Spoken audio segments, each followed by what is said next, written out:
और उत्तर प्रदेश के कौशाम्बी में सीएम योगी आदित्यनाथ और गृहमंत्री अमित शाह पहुंचे। इस दौरान गृहमंत्री अमित शाह और सीएम योगी ने कौशाम्बी उत्सव 2023 का उद्घाटन किया। बता दें कि 613 करोड़ की 117 योजनाओं का लोकार्पण और शिलान्यास किया गया है, जहां सीएम योगी ने जनता को संबोधित किया। इस दौरान संसद खेल स्पर्धा के प्रतिभागियों को सम्मानित किया गया।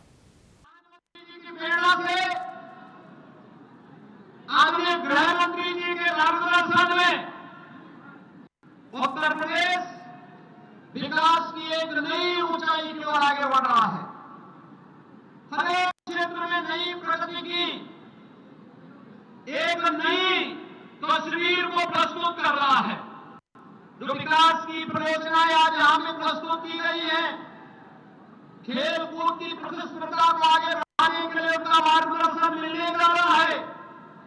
डबल इंजन की सरकार ने तय किया है कि हर गांव में खेल का मैदान होगा और हर विकास खंड में मिनी स्टेडियम और जिले के अंदर स्टेडियम का निर्माण ये डबल इंजन